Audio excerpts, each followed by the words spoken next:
We're back on the Exit 52 podcast. It is Wednesday night, April 30th. My name is Jake Louque. We are approaching the 10 o'clock hour here in the lovely Charm City area, the land of pleasant living, and the living is pleasant tonight as the Orioles have notched their second series win of 2025. Woo! Who would have thought that after 1 month would they'd be only getting their second, but as I dubbed it on the Everything app, funniest series win of all time because of all that transpired. But before we officially get rolling into it, I have my guy here, Gentle Spen Gaduga. How we doing tonight, pal? Get out of here. Yeah. Anthony Volpe, how you done? I'm walking over here. My God, I'm doing fantastic. Had a nice day golfing, watching the Orioles game, listening to it on my phone, and just fuck yeah, man. Plain and simple. This series gives you hope. You needed this, right? With all the whatever the hell the Everything app has turned into pertaining to the Orioles, it is ugly on that thing. I'll tell you that. I've been largely avoiding. No one really cares about my baseball takes anyway, but largely avoiding. And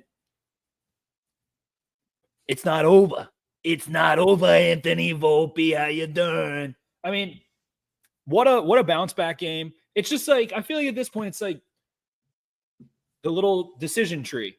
Are you facing a left-hand pitcher? Okay, the Orioles lose. Is Charlie Morton pitching? Okay, the Orioles lose. Other than that, I don't know, competitive team. It's like they suck against lefties, and Charlie Morton is awful. And other than that, good series. We've seen this team pick up speed. See Heston Kjerstad getting into it again. The Yankees are his arch nemesis here, and he gets out of the soup. I mean, he's been slumping. Ryan Mountcastle's been slumping. You needed guys to step up, and Adley and Gunnar had their moments, especially in this game, which feels bigger than maybe it is, but feels nice right now. But, you know, Ramon Urias, Ryan Mountcastle, you need those 6, 7, 8, 9 hitters pick you up. Jackson Holiday, all those guys, they did the damn thing. Take a little pressure off, and then Felix Bautista at the end. Chef's kiss, a nice fresh cooked pie for you, Anthony Volpe. Felix Bautista's throwing 99 elevated Anthony Volpe. There's just nothing they can do about it. So having the best closer in baseball back is fun, and this team can be fun. And the Yankees, does it take the pinstripes? Does it just take the fucking tomato sauce pinstripe? It looks disgusting. They have beards now. What are we doing over there in New York? But I'm taking the chain out. I'm pulling the chain out. Let's pop the chains here for Anthony Volpe, for Aaron Judge and the boys. Orioles taking a dub, baby. Huge series, Jake. It absolutely is. And yeah, I mean, just being dialed into this team for the past month or so, I didn't know if we were going to see this until some of these reinforcements that we're expecting to begin to arrive. And, you know, some decent enough news on the injury front. It sounds like Andrew Kittredge is approaching a rehab assignment at some point. I think Bradish has begun throwing bullpens. Grayson and Cowser moved to the 60-day IL. I'm not totally sure what the timeline outlook on that is, but you know, some of these reinforcements hopefully are going to be coming up for you here soon. And really, it just feels like you mentioned, like, did it take seeing the pinstripes? Yeah, I think that's part of it. And I think it's also just the fact that this could have been any team, but, you know, you're talking about the class of your division right now with the Yankees, 17-12, I think, coming into tonight. I think they might be 17-13 now, Orioles 12-17. If the data has not been updated, which I'm assuming it is not from what I'm looking at here on the leaderboards. But yeah, man, overall, it's a good feeling to see that this team still exists with, like, inside of these guys, like that. It's not just like I've had some thoughts. I'm sure I'm not the only one. I had some worries about some of these young guys, right? Like, are they everything that they were cracked up to be? Are they a little bit more down towards this median or down towards this kind of low point that we've seen them at over the course of this month? You mentioned Adley and the Gunner having the big game today. I mean, I look at some of these guys throughout the series. I feel like Heston had a good one. You mentioned him getting into it with, I forget exactly who it was that came down on his neck today, but he pops right up, gets in the guy's face, and then the bench is clear. It turns into a brawl, and that kind of felt like a lot of people have been asking for these moments for the players to stand up for themselves. Brandon Hyde has been asking for it, like, publicly. Like, these guys need to, like, stand up for themselves a little bit. It feels like a galvanizing moment. That's good to see. And yeah, I mean, I was talking to you before we get going here. When I'm doing these with Eric, I usually have kind of a laid out run sheet for us to go through. I'm kind of just firing from the hip tonight because, like, frankly, the start of this series was awesome. I got knocked right back off my horse with that second game where I'm listening to it on the radio. Kyle Gibson just completely non-competitive. And like I say with a lot of these guys, like I say with Morton, I don't blame Kyle Gibson one iota. It's just the situation he's been put in. They lose that game 15-3 with 4 out of 5 of the first batters homering off of him. Just it felt like over the course of this month, everything was just one step forward, 2 steps back. And after they win that opening game 4-3, and then they go out there and they lose 15-3 on the second night, it's like, man, okay, like 1 step forward, it's probably going to be 2 steps back here again. But this time it was 1 step forward, 1 step back, 1 step back forward again, and you win a series, which is a big step forward. And it's over the New York Yankees, who are leading the AL East, which is a huge step forward for me psychologically. Hopefully this leads for a lift. We'll see. I mean, I really, frankly, I don't know what to expect. This team has done this Jekyll and Hyde act before. They came out and won that Guardian series. It felt like things maybe could turn around from there. All you got to do is just kind of cherish the wins as they come to you. And if you're a player, you just got to take that with you and say, hey, you know what? Just keep trying to do this. Like, don't worry. Don't get too caught up in the, play-to-play results, minute by minute. Like, let's just try to go out there and win series and get ourselves back into this AL East race before the All-Star break, which, again, I mean, that's 2 months away still at this point. So they've got some runway in front of them. And they got hopefully some reinforcements coming soon. And it's just a really nice, massive psychological boost. And you mentioned Felix Batista coming in there and just closing both of these games out. I don't know if they count as saves or how exactly that works, but I mean, just a huge, as we see him here, just dropping one in there off the strike zone and just getting his guy to chase, and absolutely fired up. And you love to see that from Adley, just like jumping out of his shoes and the hugs and everything. It felt like a vintage, this version of the best version of this era of Orioles baseball that we have seen. And frankly, it just couldn't have come at a better time. And again, you got a 15-3 loss sandwiched in there. So it's still some of the skeletons are hiding in the closet probably, but let's just enjoy this one, I guess, right? I like the 15-3 loss. I like it.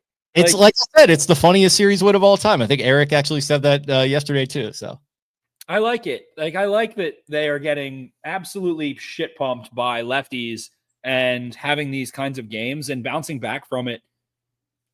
They need this in the long run. Maybe this team doesn't make the playoffs this year. Who knows? Who knows what's about to happen? We're still so early. The Orioles could be anything still. But they have just been the golden child. They're like the kid who, they're like a single child that grew up, went to middle school, high school, never got in trouble. They go to college, go to their first party, and suddenly you're blacked out. Like, that's what those playoffs, like, suddenly you wake up and you did something bad. You threw up on someone's clothes or something. Or you got arrested and you've got to deal with some consequences. It feels like this young core played the Rangers, played the Royals, and shit down their pants and need some adversity, man. I think they need to dig out of this shit. And maybe they fall short. Maybe they don't even finish 500. Maybe I'm the stupidest person ever with service time being wasted on that. They need to dig themselves out of the gutter. They need to fight more. And seeing Heston Kjerstad was so rewarding. And that's why you wish, I'll say this, like the fire Brandon Hyde, all these conversations, like, really at the end of the day, his one job is to manage the clubhouse. Like, he is Elias's puppet. Most managers are. Pretty much all managers are just a product of their GM. I've gone on this tangent many times before, but get fucking thrown out of a game. Like, you're losing 7-0. Go get tossed out. Like, let's see some piss, vinegar, salt, and blood. Need more emotion out of this team. What did we get out of the game 1 of this series? Suck my fucking balls, Ryan O'Hearn. Suck my fucking balls. Like, that is how they need to pull. And like I said after that game, like, I was texting you guys in the group chat about it, and then I tweeted it from the main account. Like, Ryan O'Hearn feels like a guy from the 2014, the bucket, the beer league, the beer league softball team. Yeah, Chris Davis, Mark Trumbo, those guys would throw down when it came to it. I remember, I think it was the pitcher on the Royals who actually passed away. He plunked somebody. I remember Chris Davis just shot out of a cannon from the bullpen, starting a fight. Like, that's just kind of the stuff that you would see back in the day. And like Ryan O'Hearn, obviously he had the "suck my fucking balls" soundbite, which went viral as they were hitting the dong bong. His post-game interview, they're like, "Ryan, you hit a huge home run." And he's like, "I would just like to start by apologizing for the hot mic. There are children watching." And it was classy. I like that. It was. We got a comment here from a very anonymous account that says that they're a bird emoji. It almost looks like an OVO owl. O'Hearn is so slept on by O's fans. Yeah. He really is. And I think he's slept on by this own team, man. Like, I don't know. It feels like he shouldn't be coming out of the lineup. Do you want to mess with his routine and start having him face lefties and lose his confidence? Maybe not. But Ryan O'Hearn and Cedric Mullins are the two guys that have kept them somewhat afloat. And now, I don't know. It's warming up. Like, how many times have we – this is what's funny about the Anthony Santander, him leaving too. It's like, oh, he's doing shitty. Guys play better when it warms up, man. It feels better. This is a summer sport, and we're just now getting the warmth, especially in a place like Baltimore. So maybe they're thawing out a little bit. Jackie Holiday hitting 260 now. Gunner's hitting the seams off the ball. Adley's putting together good at bats. Like, fucking dig yourselves out. Dig yourselves out. Just have to. I think it'll be good for them in the end, even if they fall short this year ultimately. Yeah. It sucks that it feels like they probably stumbled a little bit too far to start things out. Not to say that the season's over or anything, or that they're like kind of in some sort of inescapable sort of pit. Like, I think they'll ultimately I think they will claw their way back towards 500 at some point or another. Hopefully they can finish the season at, or hopefully certainly above that, as I predicted that they would. But yeah, you're right, man. I mean, you mentioned them, like you made the analogy that the team themselves are kind of this, golden child collective of kids that have just never failed in their life. Individually, that's also true. Adley Rutschman, like look at that dude's path. Like, just a stud in Oregon, goes to Oregon State, plays there for several years, wins a natty, 1-1, skyrockets his way through, the minors. You've got Gunner, who right out of high school, he's a second round pick. Little Jackie, 1-1 right out of high school. Heston Kjerstad with, second overall pick after a big career at Arkansas. Like, a lot of these guys just in their life, and I don't mean to minimize what's going on in their personal lives. I don't know anything like that. As professional athletes, strictly 100%. Like, they've had it made pretty much from day one with great God-given ability. And that's awesome. And they seem like they have a good attitude about that. And they've, done all the right things, and they've harnessed it in the correct way, but they have not faced true adversity to the point that you're talking about. And I mean, it's one thing for that to be a psyche-shattering playoff loss to the Rangers in your first kind of big breakout year. It's another thing for it to happen again after just an absolute sludge of a second half of last season. It's another thing to start out a year like this. They really haven't, they have not gone through this in their professional careers together yet. And I like the fact that you've got Mullins, who absolutely has been through the shit professionally. He came into a bad situation as making his pro debut. I love that he's kind of being a torchbearer for them. They had a players only meeting. It sounded like Cedric and O'Hearn and some of those guys are pretty vocal. And they also were careful to note that, look, there's no panic. Like, everything's fine internally. We just had a candid conversation about what needs to happen. And it sounds like maybe the fruits of that were born in this series, which is great to see. I mean, Mountcastle with a couple RBIs tonight. Ramon Urias, you mentioned that he's just quietly a very good ball player. RBI tonight from him, and an awesome kind of like slept on play where he doesn't quite make the play there from third base, comes charging in, but he bounces it to his right hand and makes the throw from third to first to get the out. Just doing the little things right. That's another thing that's missing. One thing that's slept on, I think, is the defense hasn't quite been there for them throughout this season, and that has cost them as well. It's hard to play great defense when you're just getting shelled all the time. And I talk about my guy Drew French just going on the long walk every single game. You got to check that guy's Apple Watch for all the steps that he's taking to make these mound visits. But overall, it feels like they've done some things pretty well. They've done some things pretty bad, and just ultimately, it's been more often on the bad side. And if you can just clean up a couple little things and just get yourself psychologically in the headspace where, I don't know, man, 3 games back of 500 isn't all that daunting. Like, if you can win a few more and just keep stacking and stacking and stacking and get yourself. They just need to win 3 out of 5 series or something, and they're right where they need to be. Something like that. One sweep, God forbid, and they'll be right in the midst of it. And we had the comment here, Mike Franch, just get to 500 by the end of May. Okay, play equally as well as you did bad, which is playing well. They played bad, and you're fine. What did they do last? I mean, last year was the inverse, and throw this back at me later, sure. But last year they started hot in the first half and then played 500 baseball. So I said play 500 baseball in the first half, finish fucking strong, get hot going into the postseason instead of the other way around. And that is why I will stand up for Brandon Hyde and Michael Elias in one thing. The injury luck has sucked. They are taking guys out of the lineup. Are they coddling them? Maybe. It's not 1991 and guys look like they're 45 years old when they're 25 years old and just fucking have a full upper deck, spitting fucking chaw into the batter's box and, slugging a 30 pack after the game. Who knows? Maybe some are, but they keep flaming out late in the season. So don't wear the rubber off the tread early.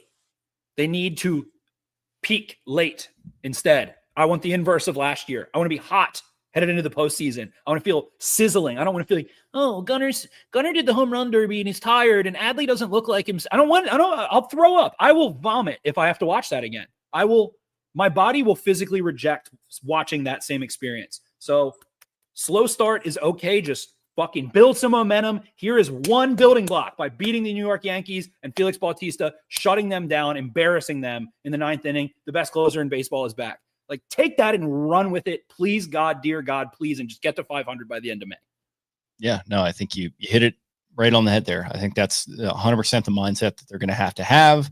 And like I said, man, you're painting yourself into a corner. Not only do you have to have it, like if you want to have any hopes of making the playoffs, like there's not a whole lot of margin for error anymore. There's not a lot of breathing room. Like you got to fight your way back into this thing. As I'll try and pull up my AL East standings here. Yeah, I mean, it's Yankees, Red Sox, Rays, Blue Jays, Orioles at the bottom there. But the difference is 6 games right now. Like, and if it were August, obviously that's a lot more concerning, but it's about to be May. You still got plenty of time to turn this things on. And the good news, these guys aren't making all-star teams. So we should stay locked in this year, says Mark. I think that's honestly, I love that comment. Honestly, I freaking love that comment. Yeah. I don't need the shiny golden retrievers anymore. I'm done with it. Let's be the fucking salty dogs.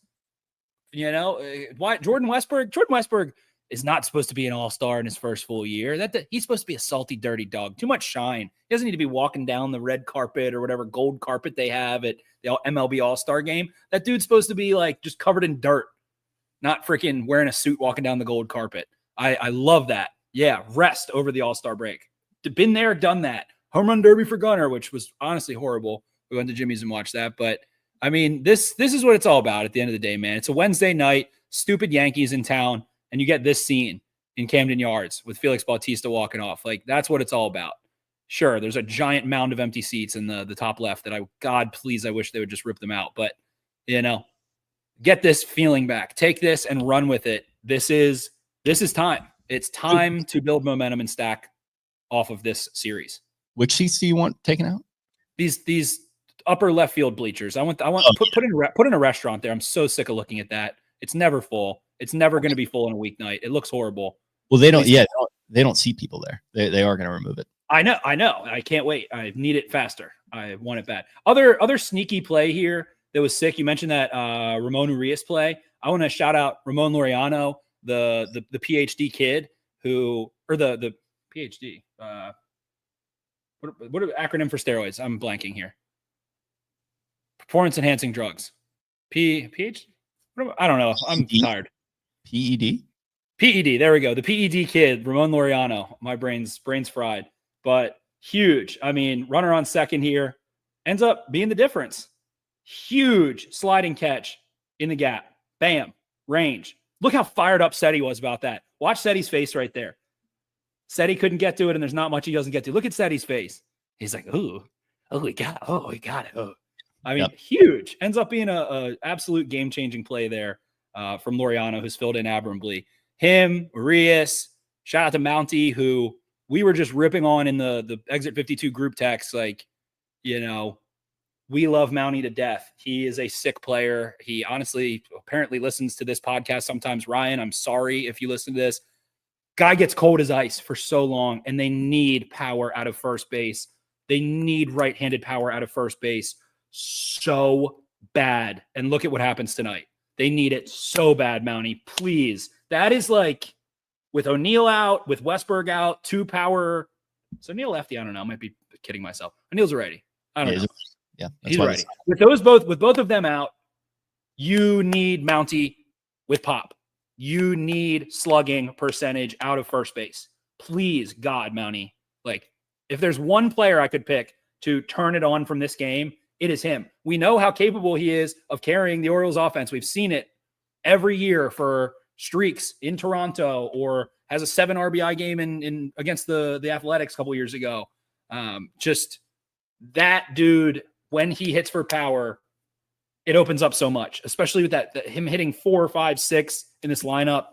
Need it, man. And it was a huge difference tonight. Shout out to him. Shout out to Laureano. Shout out to Arias. Had to have this game early in April, and those guys stepped up.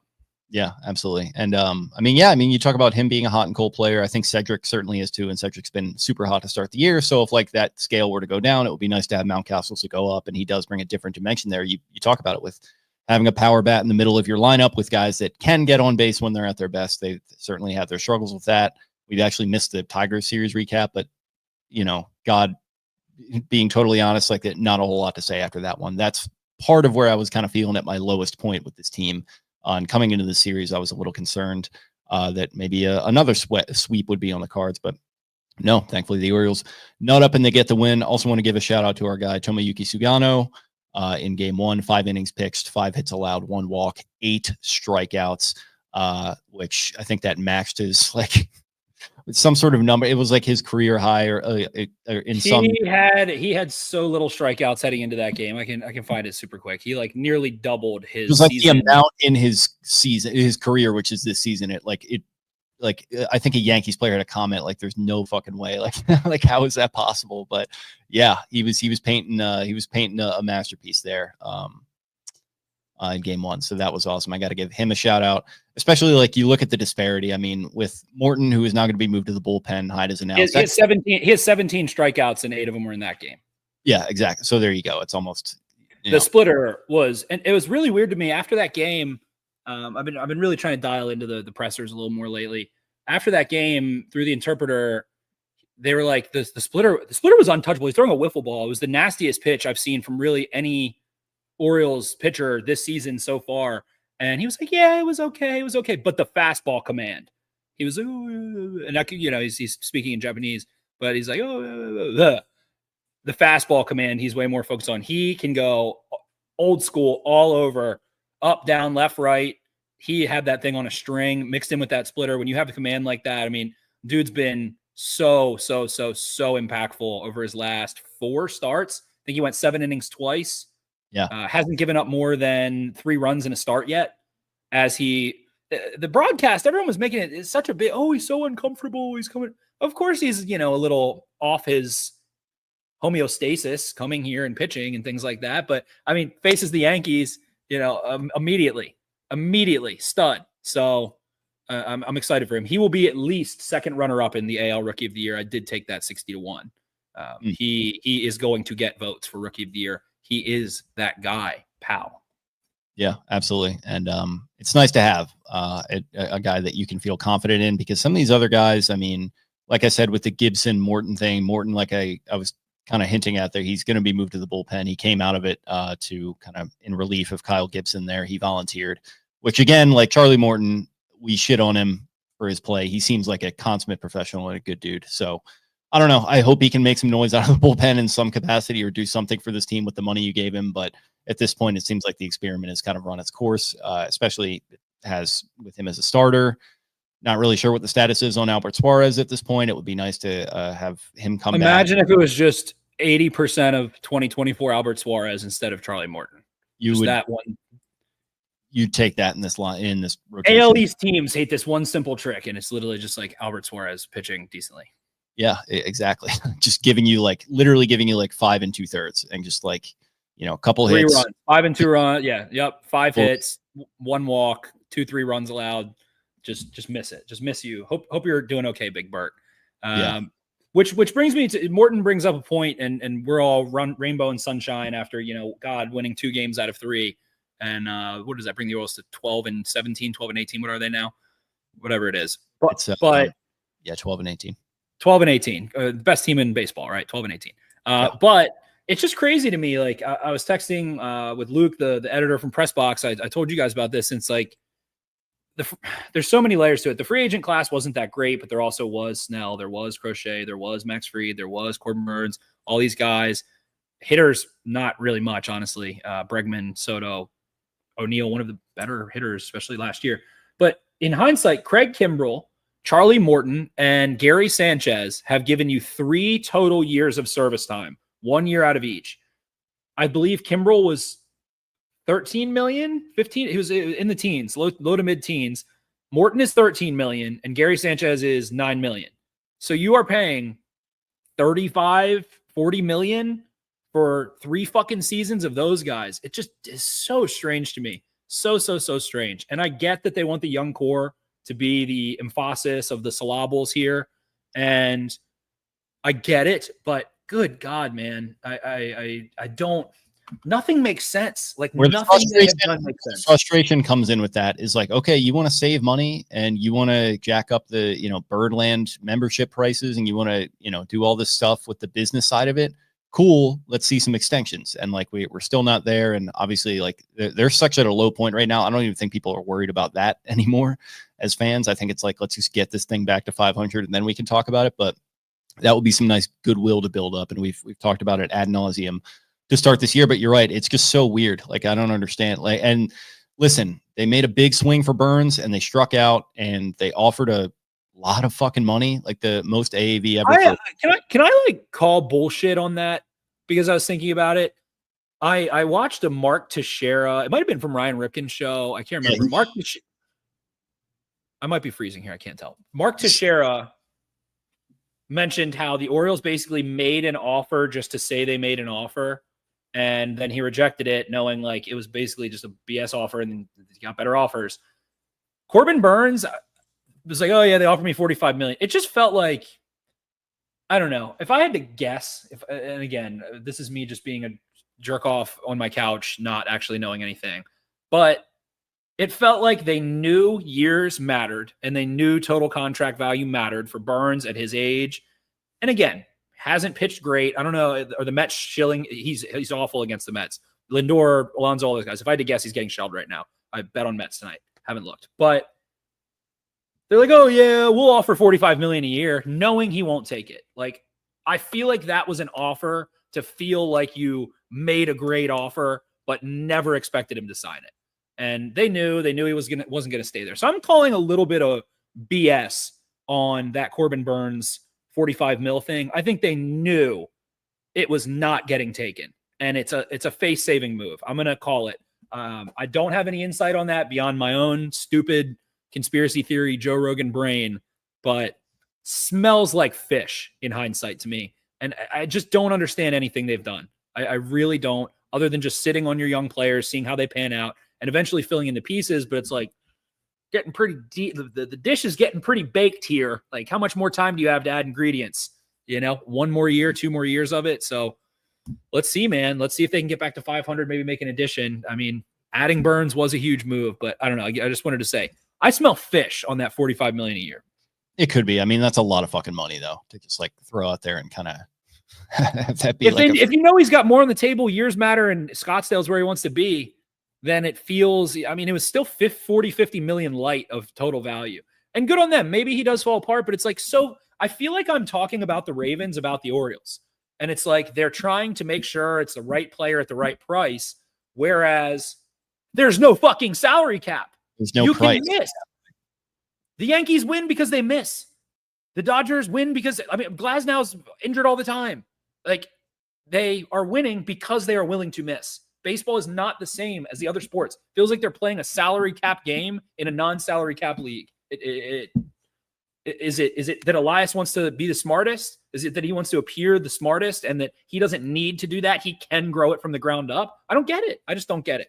And maybe there's more than meets the eye. The one thing I've heard concretely is that meaning the Orioles ownership, wants spending increase and revenue increase to mirror. They want proportionate revenue increase relative to what they spend in player contracts, which makes sense, but that's still not like. No, it's a good way to increase revenue is to win fucking games and to win World Series. Like, how do you pay for Gunnar? If you're so worried about paying Gunnar, probably by producing a fucking borderline, like, era-defining team that you certainly could. Why couldn't you go get Max Fried?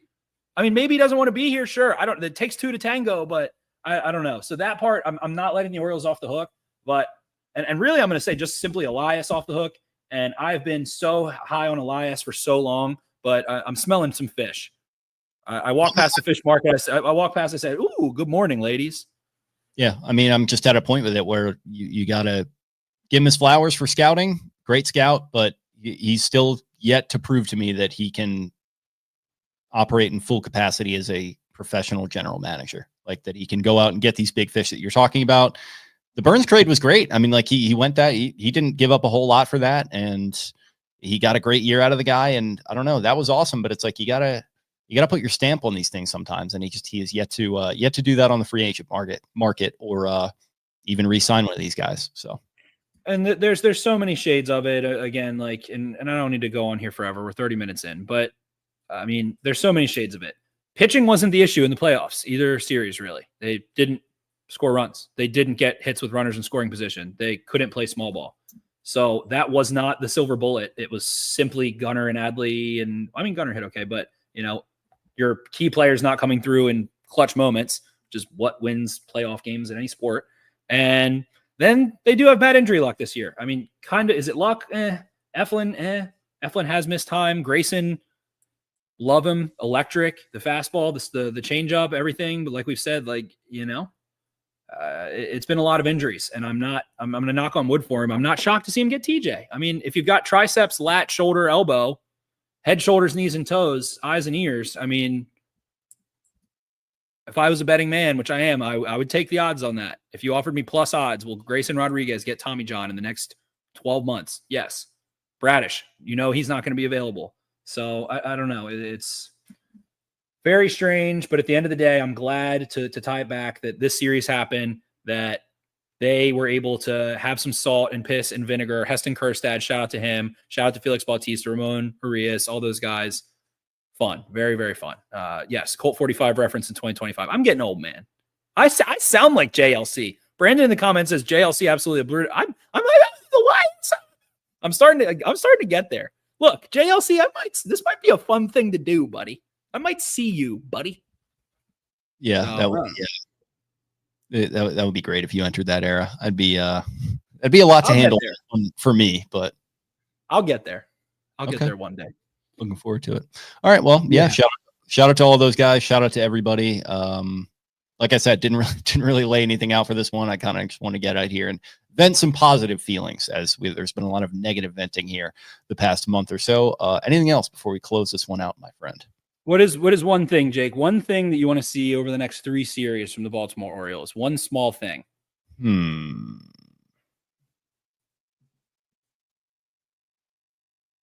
I would like to see continued hits with runners in scoring position. That just feels like that's been the silent killer of this team. Everyone wants to talk about the pitching, and it's funny and memeable because they pay Morton all this money and he gets shelled every game. They bring up Gibson, which just a laughable kind of debut for him. And I don't know, that feels like the national perspective is, they didn't go out and they didn't sign these big name pitchers. They didn't re-sign Corbin Burns, when quietly this young core that we're talking about, where has been the clutch hitting? Where has been the high leverage? Like we saw in 2023, when they were literally, I think, either the second or first best team as far as hitting with runners in scoring position and OPS in those situations. Like, it's just like, I want to see just consistent offense over a 3-game stretch where you go out there and, regardless of what's happening on the other side, no matter what's happening with the other pitcher, prove that you can go win a game like 6-5 or 7-6 or something, like get in a shootout and win it, and do it throughout the game. Don't have one big inning early or, mount up a late rally. Like, just hit consistently throughout a 3-game set. And they're going to be playing against their small ball nemesis in the Kansas City Royals coming up here. So yeah, I feel like that would be a good litmus test. They had a series with the Royals earlier this year that didn't go great. Let's continue to exercise some demons, slay some dragons, and, like I said, just chip their way back to that 500 baseball. And I think the key to doing that is just consistently putting the ball in play. I love it. Great response. One thing I want to see is just what we saw tonight, that fire. I want to compare it to Tom Wilson and how big of a motherfucker Tom Wilson is to his opponents. I think it's time for the Orioles to become the villain, man. I think they have the pieces. I think they have the attitude. I think they've been suppressing it. And I want to see them flip the switch from goody two-shoes to villain. And I want them to embrace that role. And maybe that even manifests into, hey, if you don't make the playoffs this year, which we of course hope they do, but ruin someone else's season, like late in the year. Like, I want that mindset. I want more of this dude And I want more of what we saw from Felix and Adley. And I want more of what we saw from Heston Kjerstad. I want more Brian Baker and Adley fist pumping on the mound. I want more of this shit. Yeah. That's what this team needs to become this year. If you're going to dig yourself out, you're going to have to do it clawing, punching, swearing, drinking, like get after it this way. Intensity. I am so sick. We said that the big loss in the middle of this series was, funny, and it was. They are so defeated if they go down 5-0. Yeah, and it happens more often. Insane. Yeah. And they just, like I told Eric, weeks ago at this point, when their bats go quiet, they don't go quiet. They go silent. I don't want any more games, at least for a while now, where you just don't do anything on offense. And it's we're approaching 6 with no hits, no hitter watches on. You just can't afford that with this talented of a lineup. You got to find a way to go out there and put the ball in play, move the runners, and just get hits when they matter. I don't know. I feel like that's the key to unlocking things here with a pitching staff that was shorthanded on its best day and is still awaiting these reinforcements and Bradish and Grayson and all these guys to come back, and Eflin. So that's what I want to see. I want to see Brandon Hyde get thrown out of a game. If they go down 4-0 again, I want to see you get thrown out of a game, kicking dirt at the umpire for no reason. It is stupid. It is maybe childish of me, but I think it's time to turn it into the villain. I think the Mets have taken that role at times. The Phillies have taken that role at times.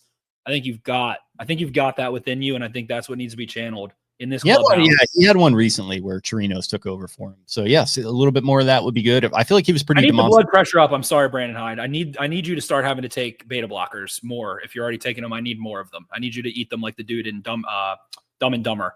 I need you popping those bad boys left and right.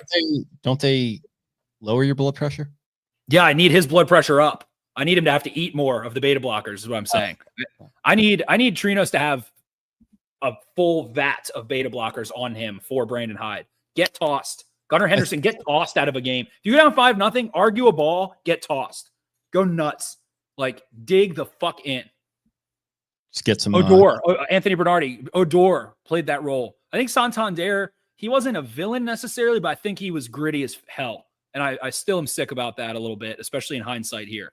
Hump the Night was bad, and they kept it somewhat cool, but aside from the brawl, but that didn't have to do with the ump. So, yeah, this dude, Adley, Rushman, why don't you get tossed out of a game, bud? Why don't you show something other than golden doodle? You're not even a golden retriever. You're a golden doodle. You got curly hair, and you're doofy. Yeah, Adley's getting carried around in a little purse around Saks Fifth Ave more often than not. I feel like he does need to get some back alley kind of just annoying kind of. I said this about them in 2022 when they kind of were a little scrappy, ruin other team season. I said, they were loud, annoying, mangy alley cats. I want them to go back to that a little bit. Play the spoiler, be the villain. I don't want to go back to him a little bit. I want full fledged. I want other teams to hate this team. Turn into that. Turn into the Boston Red Sox of the 2000s. For whatever the Yankees, for whatever reason, feel about Heston Kjerstad, make them feel that about your team writ large. I don't know why Heston Kjerstad, this soft-spoken, just has not a whole lot going on there with Heston Kjerstad. He got in a big brawl while he was at Arkansas. If you haven't seen that video. I saw that go. Yeah, I saw it circulating tonight. Yeah, but yeah, I just don't. It's funny going all the way back to Clay Holmes and now tonight. But for whatever reason, he makes their blood boil. Make every team think about you collectively as they feel about him. Agreed. So that's all I want to see. Even if you're not good, be an asshole. Little Jackie. I don't want Little Jackie to get fired up. I actually think he has a Patrick Bateman inside of him. I think he's the one that needs to chill. I think he has to stay calm. I think he has a true American psycho inside of him. He is the single one that I want to remain chill here. I feel like that would be a little Scrappy Doo vibes, a little Lemmy Adam, and he's just kind of getting picked up by the scruff of his neck and just carried away. I don't know, dude. I think he could throw some hands. Matt Holliday has probably beat both of them up bad. Who knows what goes on in that farmhouse, whatever. I was also watching. This is stupid. Ethan Holiday, his stuff just trickles on my timeline from time to time, and he has just completely mirrored. Jackson went from the big leg kick to the toe tap so he could reach the fastball, the high heat. Lo and behold, Ethan Holiday is one step ahead. So I'm very worried about what Ethan Holiday might become in Washington. But little Jackie Holiday, a full stud season. I think he's hitting 290 by the All-Star break. I think the power starts to come in the warmer days as he gets more and more confident. But thought that was funny. Ethan just has the perfect example to just go steal from. God bless him. Yep, absolutely. All right, pal. Is that all you got? That's all I got. All right. Well, thank you guys for hanging with us in this rambling, less than coherent series recap. But I think we're both just pretty fired up about this one. Happy to see the Orioles get a series win, and even sweeter when it happens against the big bad bullies from the Bronx. Appreciate y'all hanging with us as always. We'll be back soon. You and I got to get some Ravens content in the can. We're doing a little draft recap, going over the full breadth of what occurred in the draft. We had a good couple live stream nights there where the Ravens made some interesting choices that made for some good content on the live stream, and we pumped that out there. Everyone seemed to enjoy it, so stay tuned for more of that. Stay tuned for more Orioles content. If you liked what you heard, please subscribe to us here on YouTube, like the video, comment on it. You can find us on social media at Exit 52 Podcast on X and on Instagram. I am at Jake Louque. That's Louque, Spenny at Ravens 4 Dummies. That is the number 4 in the middle there. Brian at Barstool Banks, Eric at EDITTI22, and Taylor at Taylor Smythe 10. Thanks again, y'all, and we'll talk to you very, very soon. See ya. Arrivederci.